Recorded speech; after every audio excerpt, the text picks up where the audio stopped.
Good evening. Thank you very much. I speak to you today as a lifelong supporter and true friend of Israel.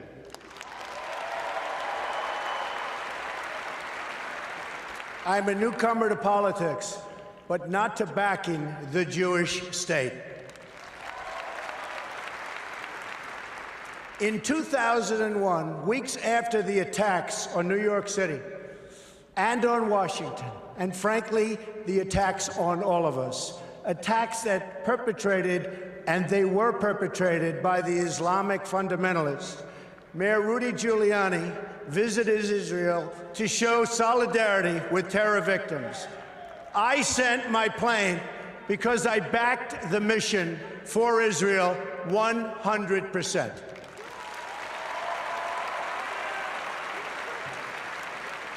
In spring of 2004, at the height of the violence in the Gaza Strip, I was the Grand Marshal of the 40th Salute to Israel Parade, the largest single gathering in support of the Jewish state.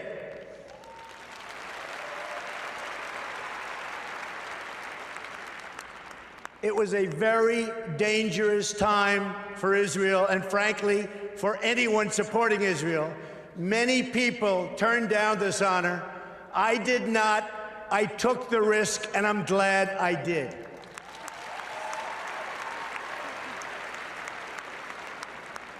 But I didn't come here tonight to pander to you about Israel. That's what politicians do. All talk, no action, believe me. I came here to speak to you about where I stand on the future of American relations with our strategic ally, our unbreakable friendship, and our cultural brother, the only democracy in the Middle East, the State of Israel.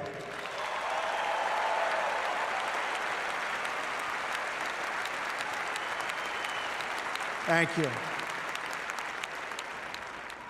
My number one priority is to dismantle the disastrous deal with Iran.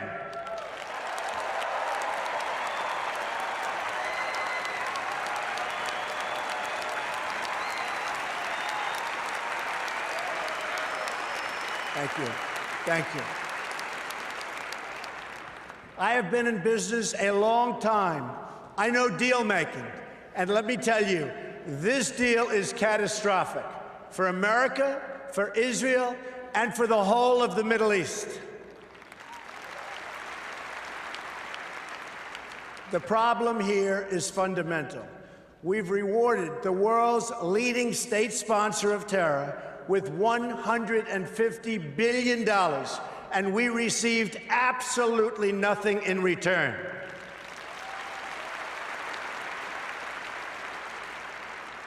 I've studied this issue in great detail, I would say actually greater by far than anybody else.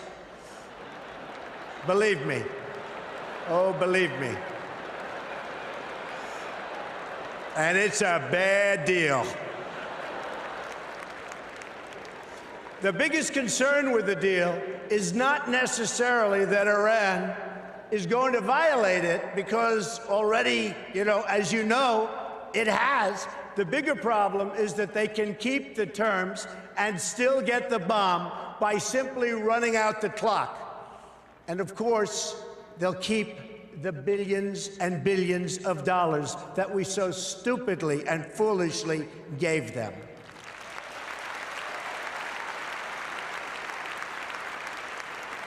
The deal doesn't even require Iran to dismantle its military nuclear capability. Yes, it places limits on its military nuclear program for only a certain number of years. But when those restrictions expire, Iran will have an industrial-sized military nuclear capability ready to go and with zero provision for delay, no matter how bad Iran's behavior is. Terrible, terrible situation that we are all placed in, and especially Israel.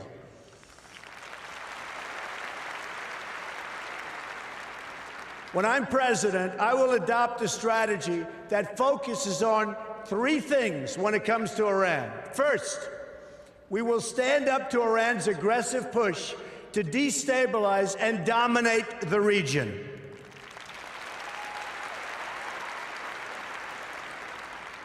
Iran is a very big problem and will continue to be, but if I'm not elected president, I know how to deal with trouble, and believe me, that's why I'm going to be elected president, folks.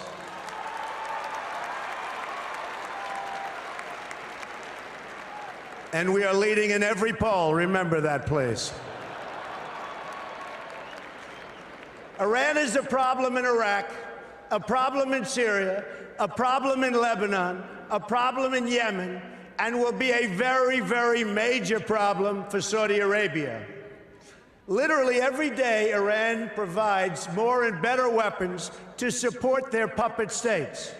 Hezbollah, Lebanon, received, and I'll tell you what, it has received sophisticated anti-ship weapons, anti-aircraft weapons, and GPS systems and rockets like very few people anywhere in the world, and certainly very few countries have.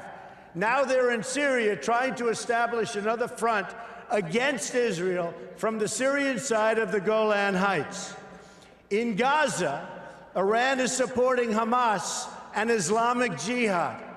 And in the West Bank, they're openly offering Palestinians $7,000 per terror attack and $30,000 for every Palestinian terrorist home that's been destroyed. A deplorable, deplorable situation.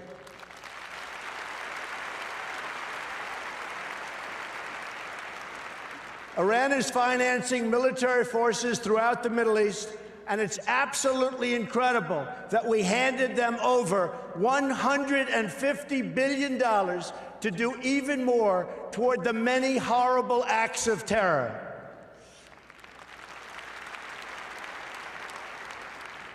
Secondly, we will totally dismantle Iran's global terror network, which is big and powerful, but not powerful like us.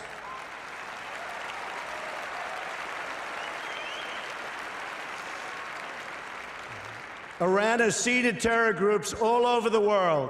During the last 5 years, Iran has perpetuated terror attacks in 25 different countries on 5 continents.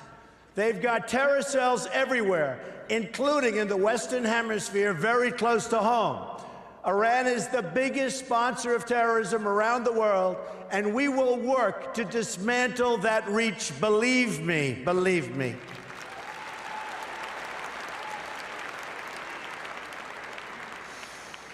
Third, at the very least, we must enforce the terms of the previous deal to hold Iran totally accountable, and we will enforce it like you've never seen a contract enforced before, folks.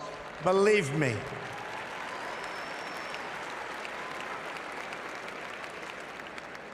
Iran has already, since the deal is in place, test-fired ballistic missiles 3 times. Those ballistic missiles, with a range of 1,250 miles, were designed to intimidate not only Israel, which is only 600 miles away, but also intended to frighten Europe and someday maybe hit even the United States. And we're not going to let that happen. We're not letting it happen, and we're not letting it happen to Israel, believe me.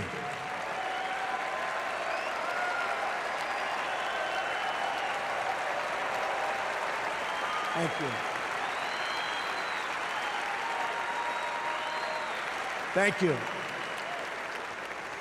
Do you want to hear something really shocking? As many of the great people in this room know, painted on those missiles in both Hebrew and Farsi were the words, "Israel must be wiped off the face of the earth." You can forget that.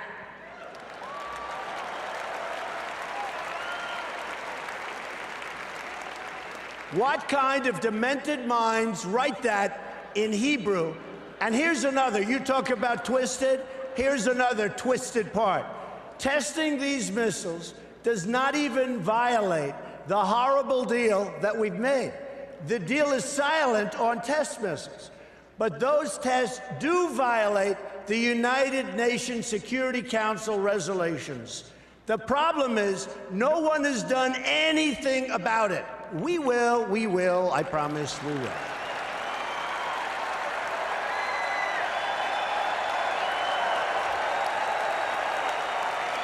Thank you.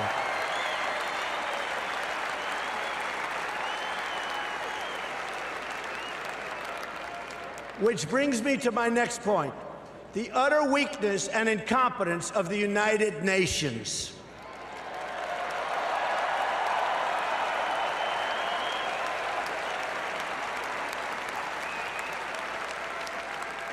The United Nations is not a friend of democracy. It's not a friend to freedom. It's not a friend even to the United States of America, where, as you know, it has its home. And it surely is not a friend to Israel.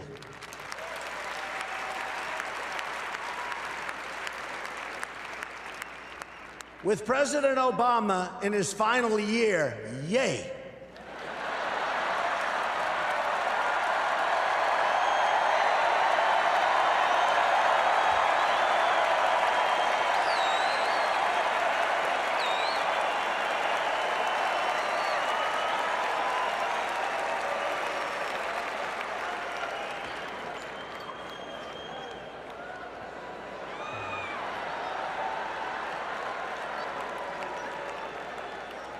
He may be the worst thing to ever happen to Israel, believe me.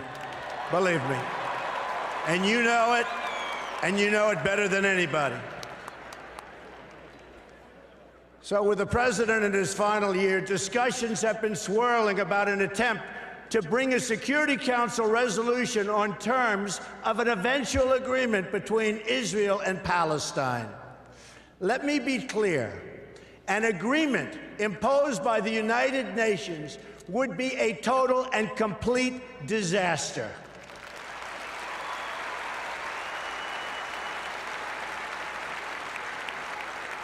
The United States must oppose this resolution and use the power of our veto, which I will use as president 100%.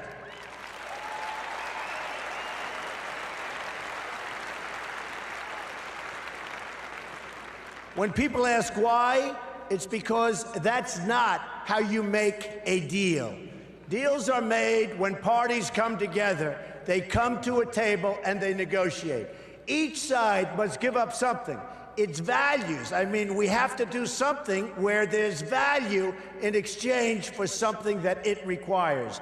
That's what a deal is. A deal is really something that when we impose it on Israel and Palestine, we bring together a group of people that come up with something that's not going to happen with the United Nations. It will only further, very importantly, it will only further delegitimize Israel. It will be a catastrophe and a disaster for Israel. It's not going to happen, folks.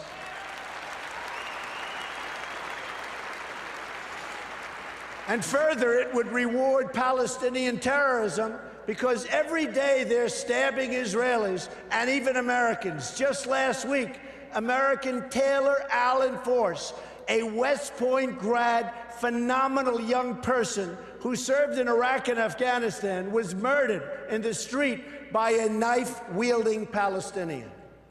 You don't reward behavior like that. You cannot do it.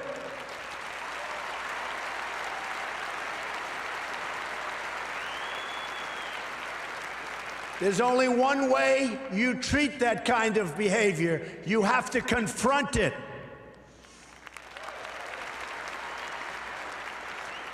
So it's not up to the United Nations to really go with a solution. It's really the parties that must negotiate a resolution themselves. They have no choice. They have to do it themselves, or it will never hold up anyway. The United States can be useful as a facilitator of negotiations, but no one should be telling Israel that it must be, and really that it must abide by some agreement made by others thousands of miles away that don't even really know what's happening to Israel, to anything in the area. It's so preposterous. We're not going to let that happen.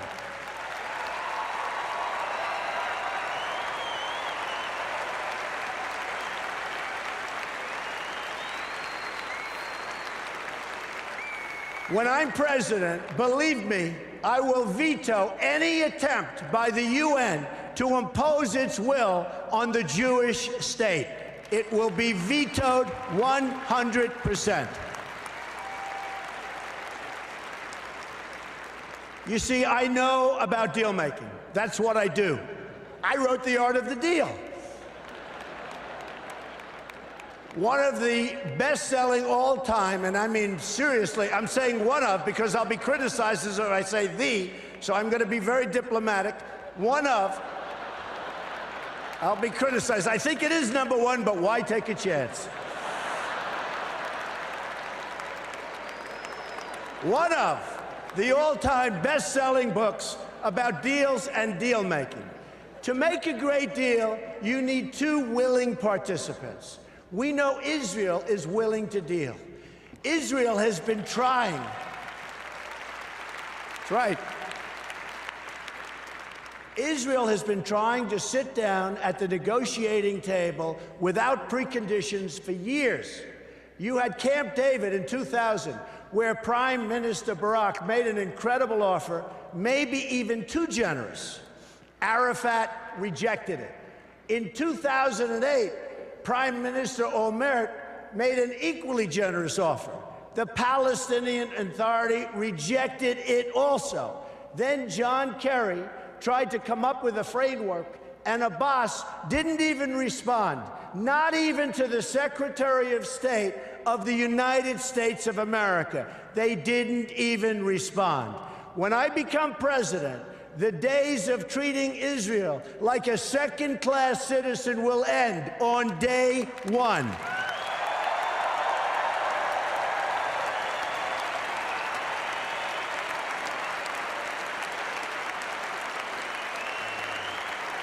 Thank you. And when I say something, I mean it. I mean it.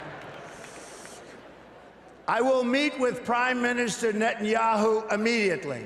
I have known him for many years and will be able to work closely together to help bring stability and peace to Israel and to the entire region.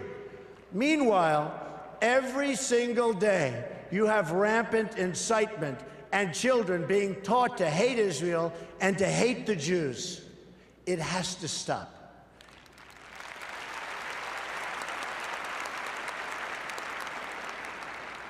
When you live in a society where the firefighters are the heroes, little kids want to be firefighters.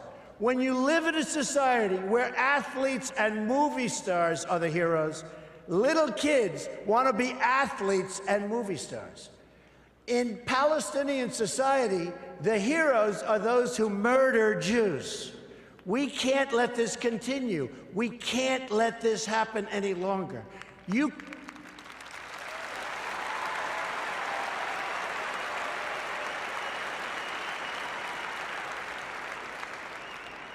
You cannot achieve peace if terrorists are treated as martyrs. Glorifying terrorists is a tremendous barrier to peace. It is a horrible, horrible way to think. It's a barrier that can't be broken. That will end, and it'll end soon, believe me.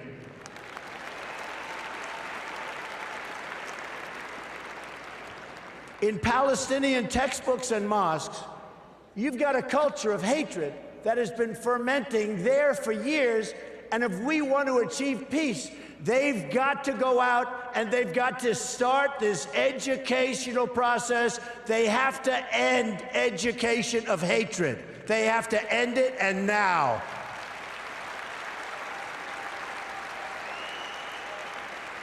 There is no moral equivalency. Israel does not name public squares after terrorists.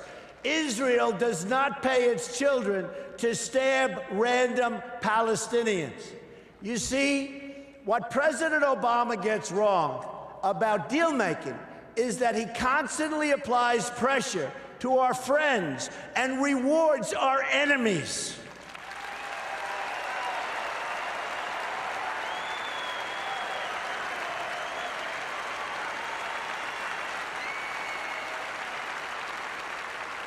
And you see that happening all the time. That pattern practiced by the president and his administration, including former Secretary of State Hillary Clinton, who is a total disaster, by the way.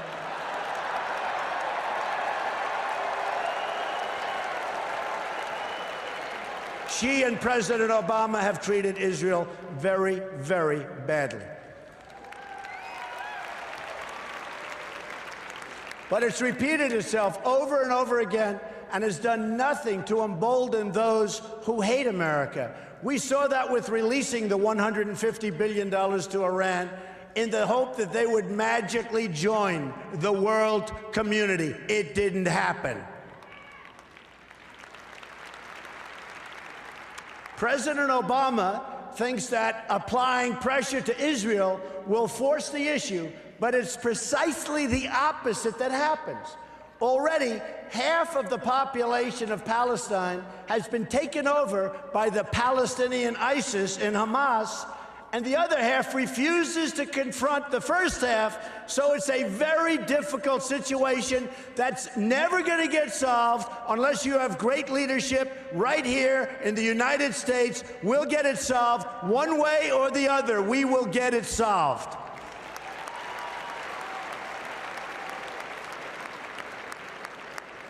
But when the United States stands with Israel, the chances of peace really rise, and rises exponentially.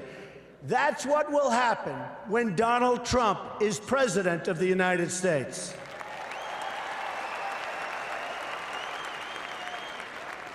We will move the American embassy to the eternal capital of the Jewish people, Jerusalem.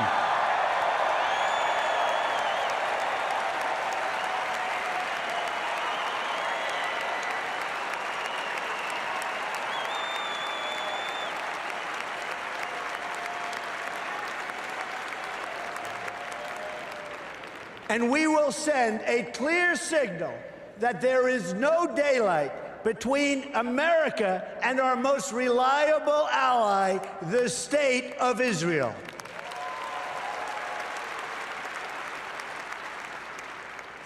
The Palestinians must come to the table knowing that the bond between the United States and Israel is absolutely, totally unbreakable.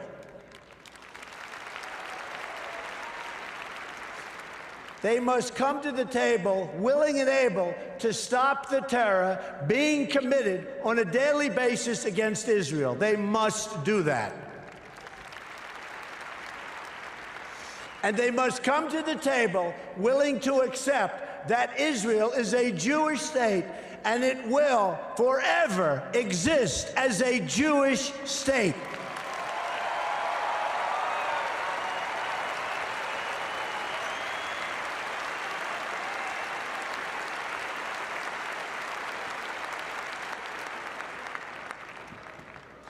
I love the people in this room. I love Israel. I love Israel. I've been with Israel so long in terms of I've received some of my greatest honors from Israel. My father before me, incredible. My daughter Ivanka is about to have a beautiful Jewish baby.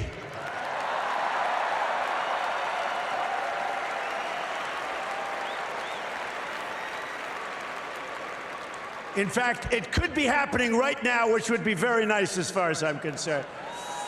So I want to thank you very much. This has been a truly great honor. Thank you, everybody. Thank you. Thank you very much.